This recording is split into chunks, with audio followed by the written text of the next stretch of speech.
अधिक महिन्यात वेगवेगळी व्रत नियम करण्याला खूप जास्त महत्त्व आहे. भगवान श्रीहरी श्री विष्णूंनी देवी लक्ष्मीला अधिक मास महात्म्यामध्ये अधिक महिन्यात म्हणजे धोंड्याच्या महिन्यात कोणकोणती व्रत करावीत, ती व्रत केल्याने त्याचे लाभ काय होतात, त्याचं पुण्यफळ काय आहे, ही संपूर्ण माहिती अधिक मास महात्म्याच्या प्रत्येक अध्यायामध्ये दिलेली आहे. आपल्या चॅनलवर अधिक मास महात्म्याचा रोज एक अध्याय उद्यापासून मी अपलोड करणार आहे. यापूर्वी मी कधीही अधिक मास महात्म्य वाचलं नव्हतं, पण यावर्षी पहिल्यांदा मी वाचलं आणि खरोखर त्या ग्रंथाच्या मी प्रेमात पडलेली आहे. तो ग्रंथ एक वेळा वाचल्यानंतर परत परत वाचण्याची जी ओढ असते ना, जसं आपण गुरुचरित्र ग्रंथ वाचतो आणि त्यानंतर आपल्याला ओढ लागते की गुरुचरित्राचं मी परत परत पारायण करावं, तर त्याचप्रमाणे अधिक मास महात्म्याचा ग्रंथ सुद्धा आहे. इतका सुंदर ग्रंथ आहे. आपले जे सणवार असतात बघा, व्रतवैकल्य असतात, आपण फक्त करायचं म्हणून करतो किंवा याला अनुभव आला त्याला अनुभव आला, लोक करतात किंवा बरेच जण तर अंधश्रद्धा म्हणतात. पण तो ग्रंथ वाचल्यानंतर लक्षात येतं की श्रीहरी श्री विष्णूंनी देवी लक्ष्मीला कोणत्या व्रताचं काय फळ आहे, पूर्वी ते कोणी केलं होतं, त्याचा त्याला लाभ काय झाला, आपण कशा प्रकारे ते व्रत करायला पाहिजे, ही संपूर्ण माहिती जी आहे ती प्रत्येक अध्यायामध्ये वेगवेगळ्या व्रताची दिलेली आहे. त्यामुळे खूप सुंदर असा हा ग्रंथ आहे. तुम्हाला जर अधिक महिन्यामध्ये अधिक मास महात्म्य वाचणं झालं तर नक्कीच तुम्ही वाचण्याचा प्रयत्न करा. पण तुम्हाला वाचणं नाही झालं ना, तर नक्कीच तुम्ही ते ऐकू शकता. आणि आपल्या चॅनलवर पूर्ण अध्याय तर मी सेपरेट अपलोड करणारच आहे, पण त्याबरोबरच संपूर्ण अध्याय एकत्रित असणारा अधिक मास महात्म्य मराठी ग्रंथ सुद्धा आपल्या चॅनलवर मी लवकरच अपलोड करणार आहे. श्रीहरी श्री विष्णूंनी अधिक मास महात्म्याच्या 9व्या अध्यायामध्ये सांगितलं आहे की अधिक मास हा 13वा महिना दर 3 वर्षांनी येतो. या महिन्यात सूर्य संक्रांत नसते, म्हणून हा महिना मलिन असा धोंड म्हणून मानला जातो. या महिन्यात कोणतीही मंगल कार्य केली जात नाहीत.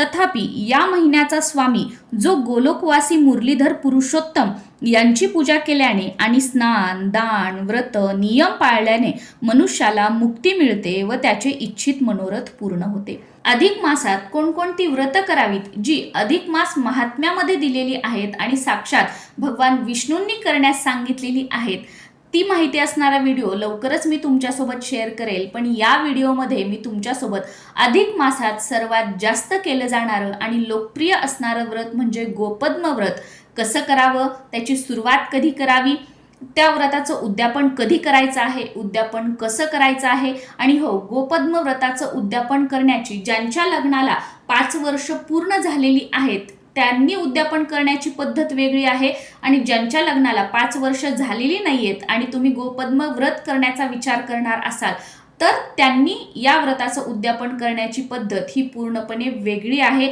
त्यामुळे हा व्हिडिओ जो आहे तो शेवटपर्यंत बघा आणि त्यानुसारच हे व्रत जर तुम्ही करणार असाल तर याचं उद्यापन करण्याचा प्रयत्न करा. हे व्रत करत असताना जर मासिक पाळी आली, गावाला जावं लागलं अचानक किंवा सुतक पडलं, तर अशा वेळेला आपण हे व्रत कशा प्रकारे पूर्ण करू शकतो ही माहिती सुद्धा मी तुमच्यासोबत शेअर करणार आहे. आणि हो, अतिशय साध्या सोप्या पद्धतीने हे व्रत कसं करायचं ते मी तुम्हाला दाखवणार आहे. आता इथे बघा, मी हाताने गोपद्म काढत आहे. तर गोपद्म काढण्याच्या इथे तुम्हाला 3 ते 4 पद्धती दिसतील बघा. प्रत्येक 2-2 लाईनमध्ये मी वेगवेगळ्या प्रकारे गोपद्म जे आहे ते हाताने काढत आहे. यापैकी ज्या प्रकारे तुम्हाला गोपद्म काढणं सोपं वाटतं त्या प्रकारे तुम्ही काढू शकता. आजकाल बघा मार्केटमध्ये गोपद्माची वेगवेगळी साचे सुद्धा आहेत प्लास्टिकचे वगैरे, त्यामध्ये रांगोळी भरली की गोपद्म काढले जातात. पण बघा, एक रांगोळी म्हणून तुम्हाला काढायचं असेल तर साच्याने तुम्ही गोपद्म काढू शकता. पण जर आपण हे व्रत करणार असू संकल्पयुक्त, तर मात्र हे जे गोपद्म आहेत ना, तर ते हातानेच काढण्याचा प्रयत्न करा. कारण असं म्हटलं जातं, जेव्हा कोणतंही व्रत असेल किंवा एखाद्या देवाला जर नैवेद्य दाखवायचा असेल आपल्या घरी, जेव्हा तो आपण आपल्या हातांनी बनवतो, हे गोपद्म आपण आपल्या हातांनी काढतो ना, तर आपल्या हातावरील ज्या दुर्भाग्याच्या रेखा असतात त्या सौभाग्यामध्ये बदलतात असं म्हटलं जातं. म्हणून जर गोपद्म व्रत करण्याचा विचार करत असाल तर ते हातानेच 30 आणि 3 गोपद्म काढण्याचा प्रयत्न करा. इथे मी तुम्हाला 2-3 प्रकारे गोपद्म काढून दाखवलेले आहेत. सुरुवातीपासून म्यूट करून परत एक वेळा व्हिडिओ बघा, म्हणजे तुम्हाला तिन्ही पद्धती लक्षात येतील गोपद्म काढण्याच्या.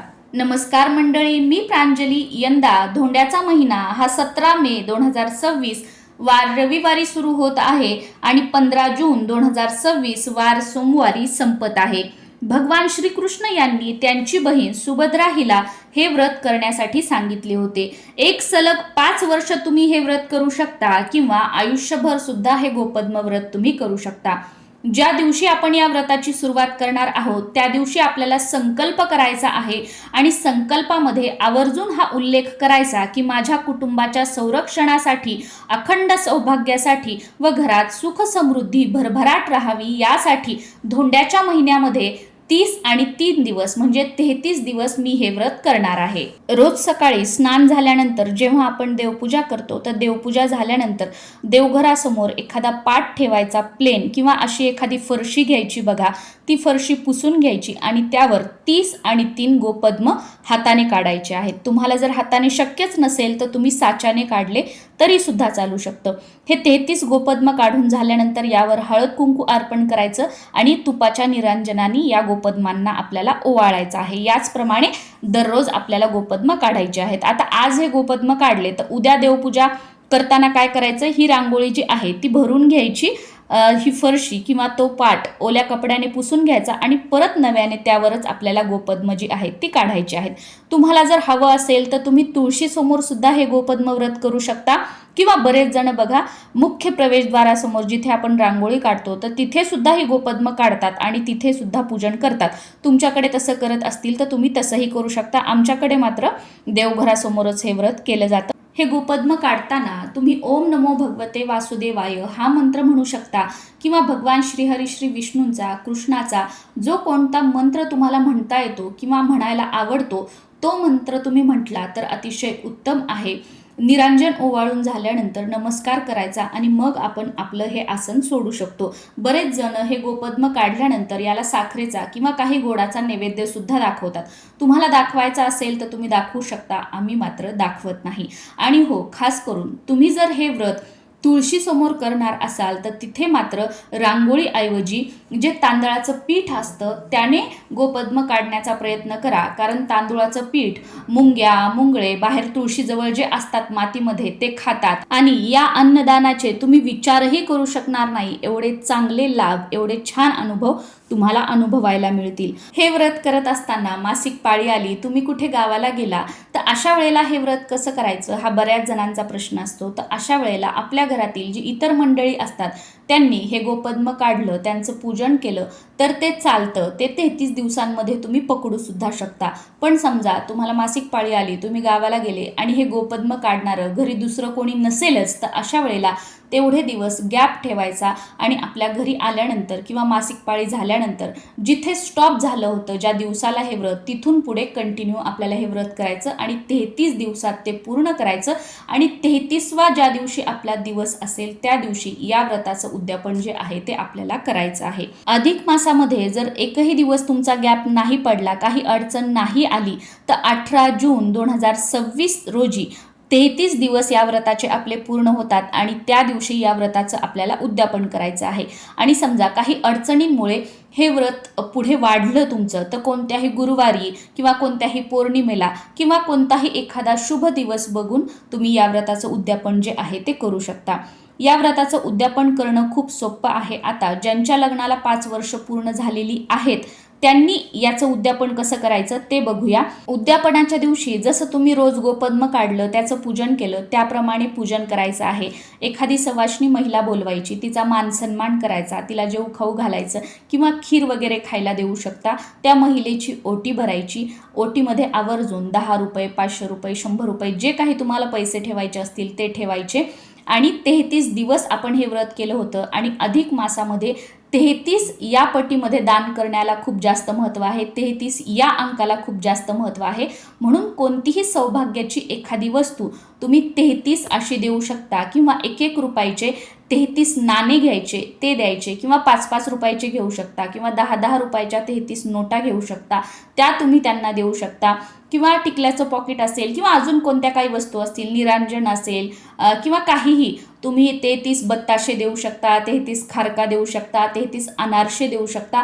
असं काहीही तुम्हाला 33 त्या सवाष्ण महिलाला द्यायचं आहे आणि या प्रकारे साध्या सोप्या पद्धतीने तुमचं गोपद्म व्रताचं जे उद्यापन आहे ते पूर्ण होईल. आता ज्यांच्या लग्नाला 5 वर्ष पूर्ण झालेली नाहीयेत तर त्यांनी काय करायचं, ज्या वर्षी त्यांनी या व्रताला सुरुवात केलेली आहे म्हणजे पहिल्या वर्षी त्यांनी सवाष्ण महिलेला पानाचा विडा द्यायचा आहे, दुसऱ्या वर्षी हिरवा चुडा द्यायचा आहे, तिसऱ्या वर्षी केळाचा फडा द्यायचा आहे. आता बघा, पूर्ण केळाचा फडा काही आपल्याला शक्य होत नाही, त्याच्यामुळे काय करायचं, फळ विक्रेत्याकडे 12, 14, 15 केळ्यांचा छोटा छोटा फडा असतो बघा, तर तो फडा जो आहे तो द्यायचा आहे. चौथ्या वर्षी उसाची मोळी द्यायची आहे आणि 5व्या वर्षी साडी चोळी द्यायची आहे. या प्रकारे 5 वर्ष उद्यापन करायचं आणि त्यानंतर मग साधं सोपं जे आहे, एखादी सवाष्णी महिला बोलवून तिला जेव खाऊ घालायचं, तिची ओटी भरायची आणि 33 काहीही एक वस्तू द्यायची किंवा 1-1 रुपयाचे किंवा 10-10 रुपयाचे नाणे किंवा नोटा आपण देऊ शकतो. तर या प्रकारे उद्यापन जे आहे ते करायचं आहे. आणि सुतक पडलं तर मात्र हे व्रत पूर्णपणे थांबवायचं आहे आणि सुतक संपल्यानंतर हे व्रत तुम्ही नव्याने सुरुवात करू शकता किंवा जिथे स्टॉप झालं होतं तिथून पुढे कंटिन्यू हे व्रत करू शकता आणि 33व्या दिवशी याचं उद्यापन जे आहे ते तुम्ही करू शकता. आय होप गोपद्म व्रताबद्दलची संपूर्ण माहिती तुम्हाला मिळालेली असेल, पण तरी सुद्धा अजून काही प्रश्न असतील तर खाली कॉमेंटमध्ये तुम्ही विचारू शकता. नक्कीच त्यांची उत्तरं देण्याचा मी प्रयत्न करेल. आणि हो, या व्रताची सुरुवात ज्या दिवशी धोंड्याचा महिना सुरू होत आहे त्या दिवशी करायची आहे आणि काही कारणाने जर तुम्हाला जमलं नाही तर कोणत्याही दिवसापासून धोंड्याच्या महिन्यात या व्रताची तुम्ही सुरुवात करू शकता आणि तिथून पुढे कंटिन्युटीमध्ये 33 दिवस हे व्रत करायचं आणि 33व्या दिवशी या व्रताचं उद्यापन करायचं आहे.